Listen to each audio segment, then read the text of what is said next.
Government వచ్చిన తర్వాత ఎలా ఉంది పరిపాలన? ఎలా ఉంది? కూటమి ప్రభుత్వం వచ్చిన తర్వాత పరిపాలన బాగుంది. కాకపోతే అప్పుడు ఉన్న అంతకుముందు జగన్మోహన్ రెడ్డి గవర్నమెంట్ 10,40,000 కోట్ల రూపాయలు అప్పు చేశారు. వాళ్ళు సంక్షేమ పథకాలకు ఇచ్చింది 3 లక్షల కోట్లు చిల్లర ఇచ్చారు. మిగతా 7 లక్షల కోట్లు ఏం చేశారో తెలియదు. దానికి లెక్కలు చెప్పమంటే చెప్పట్లా. కానీ ప్రభుత్వం మీద బురద జల్లాలని మీరు ఏం చేస్తున్నారు అప్పులు చేస్తున్నారు అని చెప్పి ఇలాగా తప్పుడు ప్రచారాలు చేస్తున్నారు. జగన్మోహన్ రెడ్డి గారు 3 లక్షల కోట్ల రూపాయల సంక్షేమ పథకాలకు అయితే ఇచ్చాడు. కనీసం ఒక ప్రాజెక్టు కానీ ఒక పరిశ్రమ కానీ ఏదీ చేయలేదు. వెలుగొండ ప్రాజెక్ట్ అన్నాడు, జాతికి అంకితం చేశానన్నాడు. కానీ జాతికి అంకితం చేసిన ప్రాజెక్టు పూర్తి అవ్వకుండా అంకితం చేసిన ఘన చరిత్ర కలిగిన నాయకుడు ఎవరు ఉన్నాడంటే రాష్ట్రంలో కాదు ప్రపంచంలోనే ఈయనంత దుర్మార్గమైన పరిపాలన చేసిన నాయకుడిని ఎక్కడా చూడలేదు. అసలు ప్రాజెక్టు పూర్తి అవ్వకుండా జాతికి అంకితం చేశాడు. అలాంటి ఆయన ఈ రోజు ఇలా మాట్లాడుతున్నాడంటే హాస్యాస్పదంగా ఉంది. అంటే ఇప్పుడు రాష్ట్రాన్ని అప్పుల పాలు చేసేస్తారు, వచ్చే 9 నెలల్లోనే ఇచ్చిన హామీలు అమలు చేయకుండానే అప్పుల పాలు చేశారని మాట్లాడటంపై మీరు అసలు అంతకుముందు 2014 నుంచి 19 దాకా మన రాష్ట్ర జీడిపి దేశ జీడిపి కన్నా చాలా ఎక్కువగా ఉంది. అంటే చంద్రబాబు నాయుడు గారు అంత గొప్పగా పరిపాలన చేశారు. ఇతను వచ్చిన తర్వాత రాష్ట్రంలో అత్యధిక కింది స్థాయికి దిగిపోయిన రాష్ట్రం ఏదంటే ఆంధ్రప్రదేశ్ రాష్ట్రం అనమాట. దాన్ని వాళ్ళ గాలిలో పెట్టాలంటే అసలు ఎక్కడ తాకట్టు పెట్టాడో తెలియట్లా. మొత్తం ఎక్కడ కనబడి అన్ని తాకట్లు పెట్టేశాడు.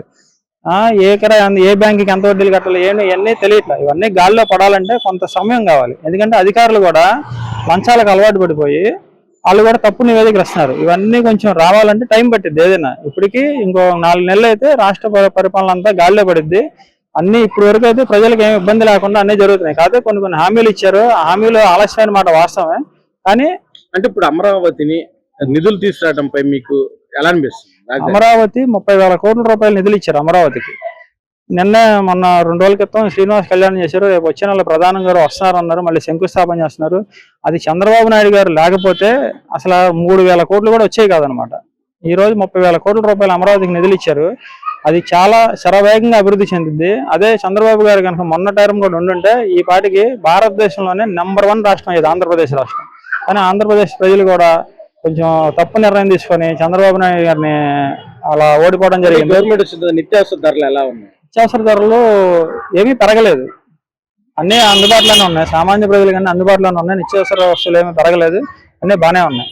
అంటే ఇప్పుడు జగన్మోహన్ రెడ్డి అంటున్నారు నేను ధరలు కానీ భారీగా పెరిగి కరెంట్ ఛార్జీలు పెంచేసి అది ఇదని మాట్లాడుతున్నారు. కరెంటు ఛార్జీలు పెంచింది ఆయన. 12 సార్లు కరెంటు ఛార్జీలు పెంచాడు. 300 వచ్చే కరెంటు బిల్లు ఇవాళ 1700, 1800 వస్తుంది. సామాన్యంగా ఒక ఫ్యాను ఆయన ఏం చెప్పాడు ఆ రోజు, గిర్రా తిరుగుతూ ఉంటుంది ఫ్యాను, ఒక లైట్, ఒక స్విచ్, ఒక లైట్, ఒక బల్బు, ఒక టీవీ పెట్టుకోండి మీకు ఫ్రీగా ఇస్తానన్నాడు. కానీ 9 సార్లు కరెంటు ఛార్జీలు పెంచాడు. ఆర్టీసీ ఛార్జీలు పెంచిన ఘన చరిత్ర కలిగిన నాయకుడు ఎవరు ఉన్నారంటే అసలు చెత్త పన్ను వేసిన నాయకుడు ఆయన. రాష్ట్రంలో భారతదేశంలో చెత్త పన్ను ఏ రాష్ట్ర ముఖ్యమంత్రి ఇలా అలాంటి చెత్త విధానాలు తీసుకొచ్చి ఈ రోజు కూటమి ప్రభుత్వం మీద బురద జల్లే పనులన్నీ చేస్తున్నాడు అనమాట. రాష్ట్రంలో ఎలా ఉంది పరిపాలన?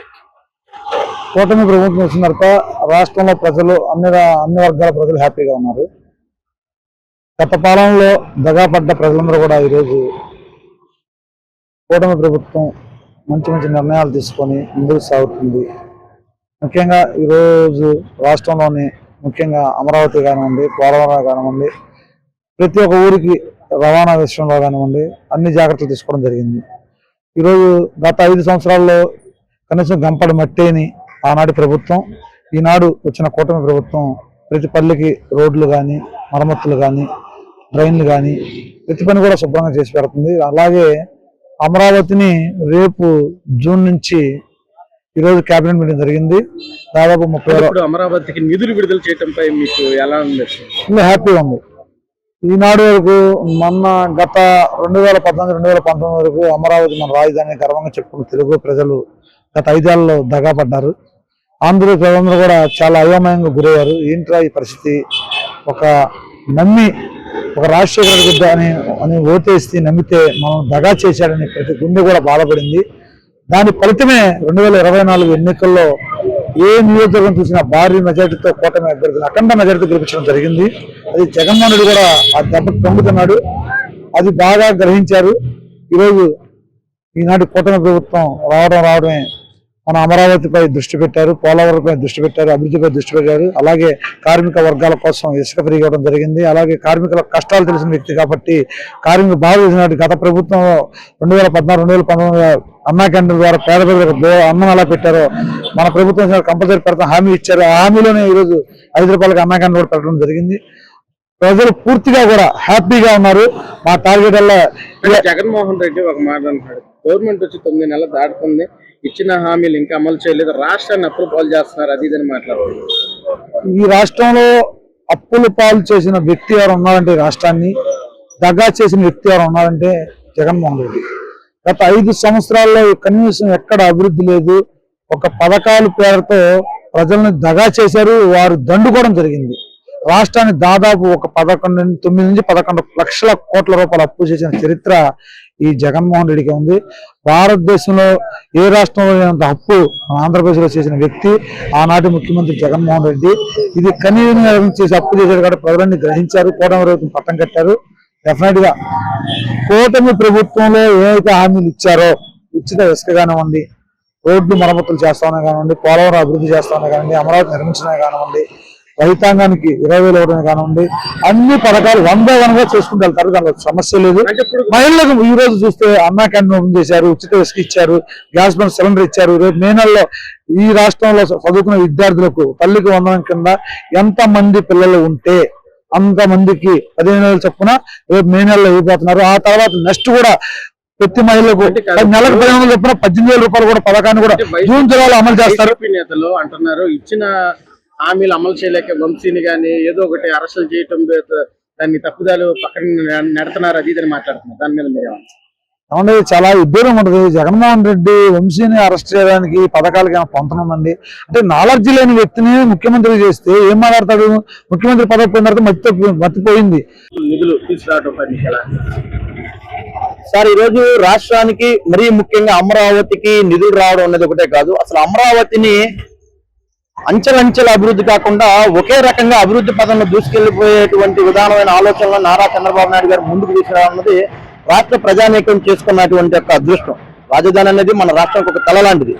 ఆ తలని జగన్మోహన్ రెడ్డి అనే వ్యక్తి ఆ తల మీద కుర్చీ చేసుకుని ఆ తలని మొన్నటిదాకా తొక్కి తొక్కి తొక్కి వదిలిపెట్టి దాన్ని నాశనం చేసి అమరావతికి సంబంధించినటువంటి నిధులను కానివ్వండి, ఆస్తులను కానివ్వండి, వాటిని పూర్తిగా వాళ్ళ పార్టీ కేడర్ మొత్తం వాడుకునే విధంగా దుర్వినియోగం చేసి ఆ అమరావతి రాజ్యాన్ని నాశనం చేస్తే ఈ రోజు రాష్ట్రంలో ప్రతి ఒక్కరు కూడా ఏమనుకున్నారంటే ఇక రాజధాని అమరావతి అనేది ఇక మనకి కళ కాదు, కళ్ళే, ఇక అది జరగని పని అనుకున్నారు. కానీ ఇటువంటి దిగ్భ్రాంతికరమైన పరిస్థితుల్లో ఆంధ్రప్రదేశ్ ప్రజలు ఆలోచించి చక్కగా కూటమి ప్రభుత్వానికి అధికారం చేపట్టి ఆ అధికారం చేపట్టిన వెంటనే అమరావతికి అన్ని లక్షల కోట్ల పెట్టుబడులు తెచ్చి ఆ విధంగా చంద్రబాబు నాయుడు గారు ఆలోచించడం అనేది నిజంగా చాలా గొప్ప విషయం.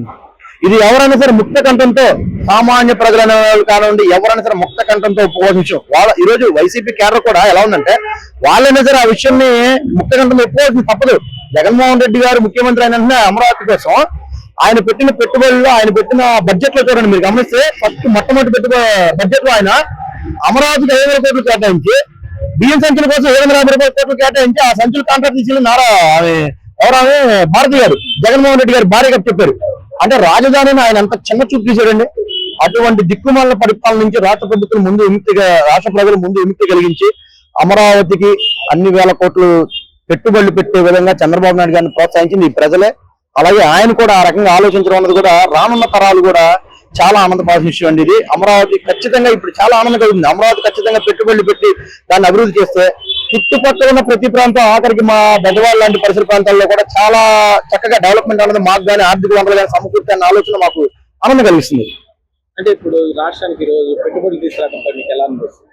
చాలా బాగుంది సార్. ఇప్పుడు గత ప్రభుత్వంతో మనం పోల్చుకుంటే చంద్రబాబు నాయుడు గారు ఏది కూడా నాకు తెలిసినంత వరకు మాటలు చెప్పడైనా చెప్పాడంటే చేసే విధంగానే ఆయన వెళ్తాడు. గతంలో అనేక రకాలైనటువంటి పథకాలు కానివ్వండి, పెట్టుబడులు కానివ్వండి, ఆయన తెచ్చిన వాటి మీద లబ్ధి పొందే జగన్మోహన్ రెడ్డి 5 ఏళ్ల పరిపాలన సాగింది తప్పితే జగన్మోహన్ రెడ్డి సొంత కంపెనీ పెట్టి లేదా సొంతంగా ఒక ప్రాజెక్ట్ తీసుకొచ్చి సొంతంగా ఏదన్నా పెట్టుబడులు పెట్టే విధంగా ఆలోచించి ఆయన చేసింది అయితే అనేది ఇది గమనిస్తే ప్రతి ఒక్క సామాన్యుడికి అర్థమైపోద్ది. ఆఖరికి వైసీపీ కేడర్ కూడా దీన్ని ఒప్పుకుంటారు, అందులో సమస్య లేదు.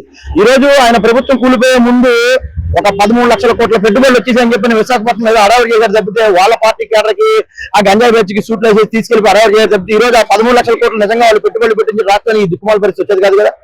ఆయన అప్పులు పాలు చేసేసి ఆయన అంత దారుణంగా నాశనం చేసేసి చేసిన ఈ దిక్కుమాలిన పరిణామంలో నిజంగా అంత పెద్ద పెట్టుబడి పెట్టి ఆకర్షించడం అనేది చాలా గొప్ప విషయం. దీనికి ఒక ఆంధ్రుడిగా నేను చాలా గర్వపడుతున్నాను. సామాన్య ప్రజల ఆనందంగా మన కళ్ళకి కట్టినట్టు కనిపిస్తుంది సార్ ఇది.